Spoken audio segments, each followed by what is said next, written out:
नमस्कार, आप देख रहे हैं द पॉलिसी टाइम्स।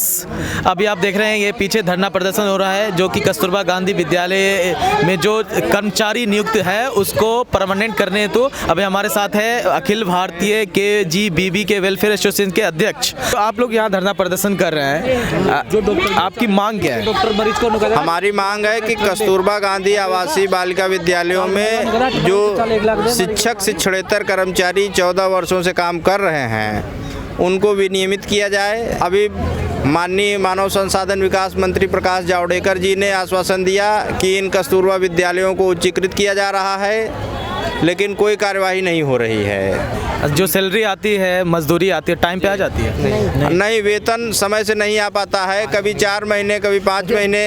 केंद्र सरकार द्वारा ये चलाए जा रहे हैं 746 विद्यालय जो है उत्तर प्रदेश में, कि केंद्र प्रणोदित योजना है जो पूरे देश में संचालित है। 3500 लगभग पूरे देश में, और उत्तर प्रदेश में 746 विद्यालय चलाए जा रहे हैं। सर्व शिक्षा अभियान के द्वारा ये विद्यालय चल रहे हैं। आप कितने साल से नौकरी कर रहे हैं? मैं यहाँ 10 साल से नौकरी कर रही हूँ। क्या क्या दिक्कतें आई हैं?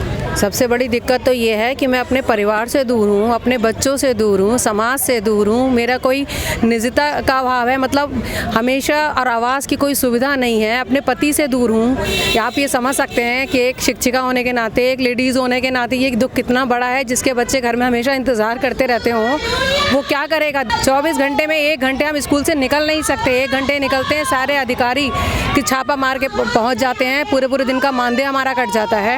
इससे ज़्यादा दुख और क्या होगा?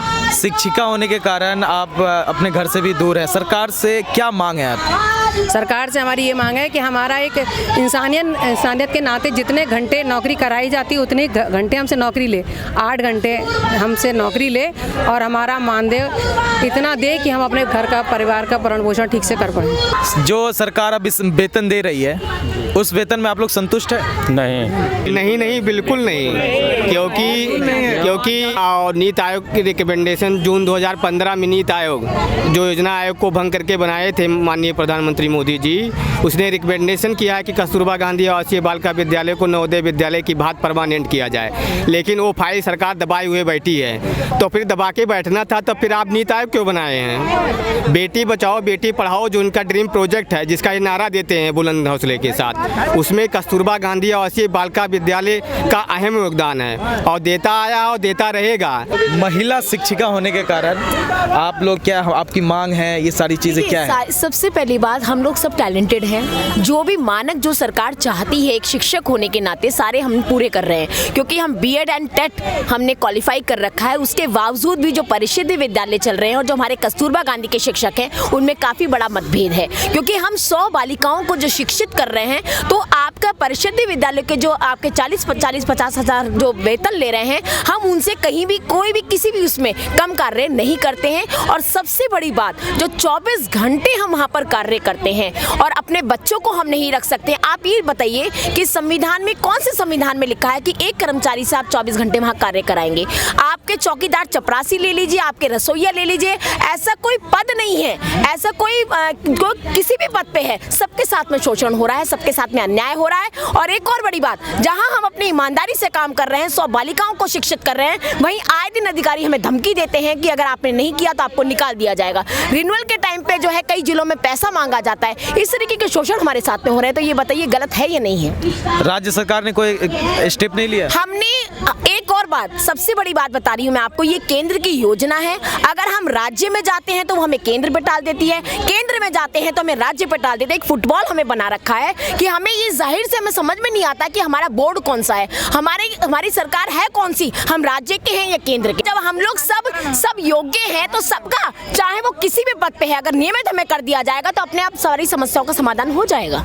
इसलिए सबसे बड़ी मांग तो हमारी यही है कि नियमितीकरण, समान वेतन के बदले समान कार्य के बदले समान वेतन। 2019 में क्या लगता है, ये सरकार जिस सरकार से आप मांग कर रहे हैं, मांग पूरी नहीं हो रही है, तो क्या सरकार को रहना चाहिए? नहीं, अगर हमारी मांगों को पूरा नहीं करा या हमारी जो जायज मांगे हैं, हम कोई भीख नहीं मांग रहे हैं, हमारी एक हर कर्मचारी की जायज मांग है, वो उसे पूरा ही करना पड़ेगा। नहीं पूरा करा तो हम बहिष्कार करते हैं ऐसी सरकार का। अगर ये हमारी डिमांड पूरी पूरी नहीं करी तो शायद नहीं आएगी। राहुल गांधी आएगा। नहीं तो हम अधिकार जो है मतलब वोटों का अधिकार हम नहीं देंगे, हमसे वोट नहीं देंगे, हमसे वोट का अधिकार इनसे हम मांगना कोई हमारा अधिकार नहीं है इस सरकार का। फिर मैं रसोईया हूँ, मैं खाना बनाती हूँ, 100 बच्चों की जिम्मेदारी, 24 घंटे खाने पीने की मेरी जिम्मेदारी है।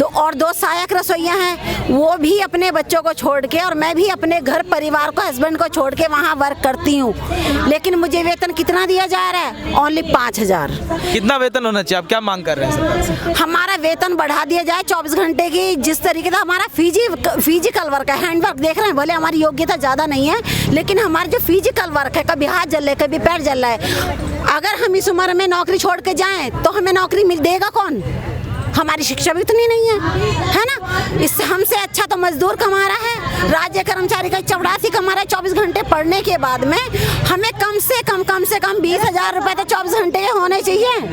ये एक 4th क्लास चौकीदार चपरासी के 20,000 तो होने चाहिए और हमारा वेतन बढ़ा दिया जाए। और हमें इस तरीके से देखा जाता है जैसे कि छूत की बीमारी हो, पता नहीं कहाँ से आ गई ये तो। जैसा कि आपने देखा कि अभी कस्तूरबा गांधी बालिका विद्यालय के कई शिक्षिका और रसोईया से हमने बात की। उन्होंने अपना दिक्कत बताया कि उनका 24 घंटा का ड्यूटी है लेकिन सैलरी रसोईया का 5000 है, कम है और टाइम पे नहीं मिलता है। यहाँ तक कि उसके बड़े अफसर भी उसको दिक्कतें देती है। सरकार से इन लोगों का यही मांग है कि इनको परमानेंट नियुक्ति किया जाए। इसकी देखते रहिए द पॉलिसी टाइम्स।